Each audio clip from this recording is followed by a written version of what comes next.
जय श्री कृष्णा दोस्तों, हर हर महादेव। कैसे हैं आप सब? स्वस्थ और सुरक्षित होंगे। दोस्तों, जैसा कि आप जानते हैं, मैंने अपना पहले वीडियो में भी बताया कि जो ज्येष्ठ मास का मंगलवार पड़ता है उसे बड़ा मंगलवार, बुढ़वा मंगलवार कहा जाता है। और ज्येष्ठ मास 17 मई से शुरू हुआ था और जब 14 जून तक है।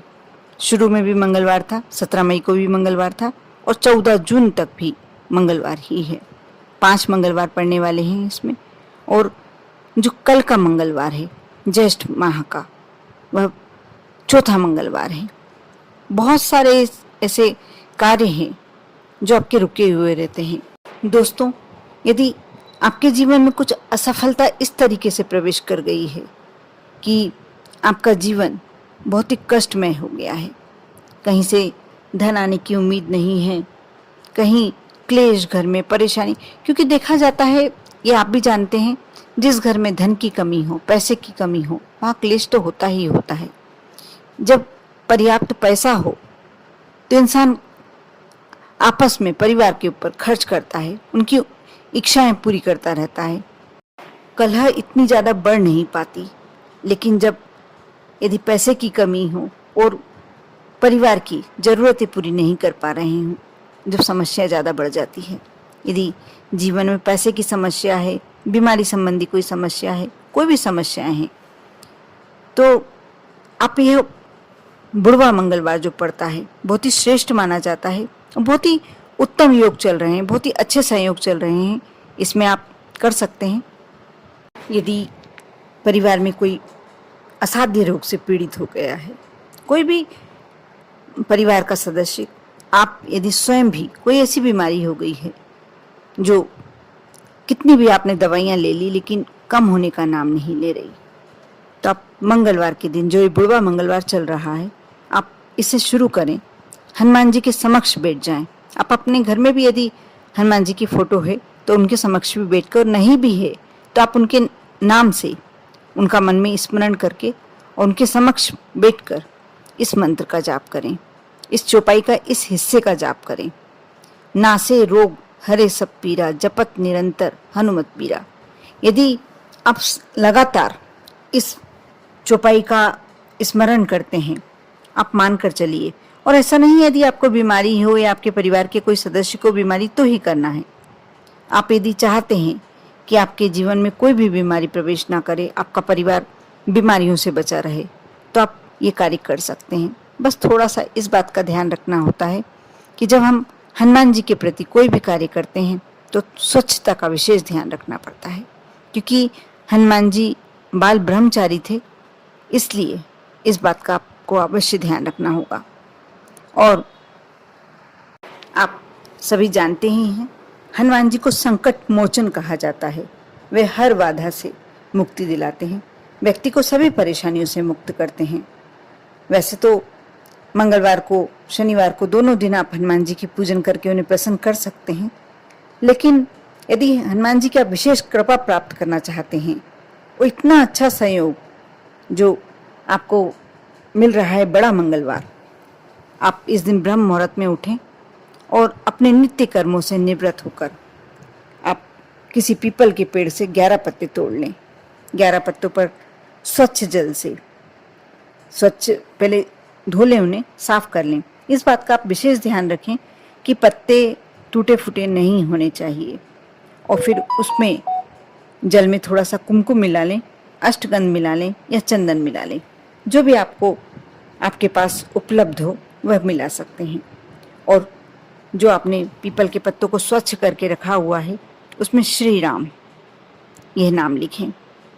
और नाम लिखते समय आप चाहें तो मन में श्री राम का नाम जाप कर सकते हैं, बहुत ही श्रेष्ठ फल मिलते हैं इसके।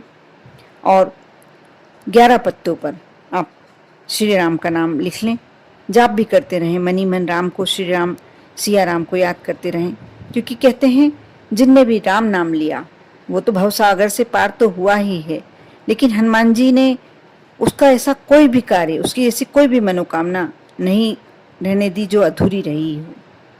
वह राम नाम सुनते ही वह कोशिश करते हैं कि उस भक्त का कार्य पूरा हो जाए, उस भक्त के जीवन में कोई भी समस्या ना रहे। और जो आपने पत्तों पर राम नाम लिखा है, श्री राम लिखा है, उसके बाद पत्तों की एक माला बनाएं। इस माला को आप किसी भी हनुमान जी के मंदिर में जाकर माँ बजरंगबली को अर्पित करें। आप यह कार्य करते हैं तो आप देखना जीवन में ऐसा बदलाव आता है कि आपको लगने लगता है कि आपका जीवन कुछ अलग चमत्कारिक ढंग से बदल गया है।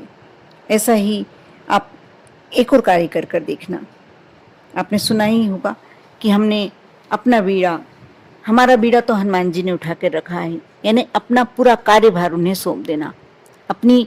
और आप भी ऐसा करके देखिए, अपनी जिंदगी की पूरी परेशानियां का बीड़ा आप हनुमान जी को सौंप के देखिए। इसके लिए आपको करना क्या होगा, एक बनारसी पान ले लें, और बनारसी पत्ता आता है बाजार में, आप पूछेंगे दुकान पर मिल जाएगा। और जो पान का पत्ता है, आप चाहें तो पान वाले से बनवा लीजिए। उसमें आपको क्या क्या डालना है, इस पान में केवल कत्था, गुलकंद, सौंफ, खोपरे का बूरा और सुमन कतरी, इतनी सामग्री डलवाना है। इसमें भूलकर भी आप सुपारी और चूना ना लगवाएं। यह पान एकदम ताज़ा, मीठा और रस भरा होना चाहिए। ध्यान रहे कि आप जब ये पान बनवाते हैं, यदि पान वाले से भी बनवाते हैं, तो इस बात का आपको ध्यान रखना होगा कि पान वाले का हाथ तम्बाकू का नहीं हो। आप सुबह सुबह लेकर आएंगे तो वैसे भी कोशिश करें, यदि आपसे परिचित हैं वो, तो आप बोल सकते हैं कि आप, यदि आपके तम्बाकू का हाथ है आपका, तो आप थोड़ा धोके देंगे, हम भगवान को समर्पित करना है, हनुमान जी को समर्पित करना है, ऐसा कर कर आप बोल सकते हैं। और नहीं तो आप ये सामग्रियाँ, सबसे अच्छा उपाय है कि आप ये सारी सामग्री अपने घर में लाकर रख लें, क्योंकि एक मंगलवार नहीं, यदि आप 5 मंगलवार तक लगातार करते हैं तो आपके जीवन के सारे कष्ट भगवान हनुमान हर लेते हैं। अब मैं सबसे महत्वपूर्ण बात बताने जा रही हूँ कि आपको इस पान को जब समर्पित करते हैं तो क्या बोलना है। आप विधि विधान से पूजन करें, यदि नहीं करना है पूजन नहीं कीजिए, लेकिन आप जब ये समर्पित करते हैं तो आपको इन शब्दों को अवश्य बोलना है। हे हनुमान जी, ये मीठा पान अर्पण है। मेरे जीवन में जितना मीठा मैंने आपको पान अर्पित किया है, उतनी ही मेरे जीवन में मिठास भर दीजिए।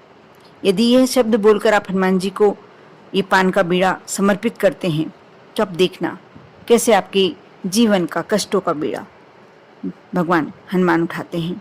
कर कर देखिए, श्रद्धा रखें और विश्वास बनाए रखें।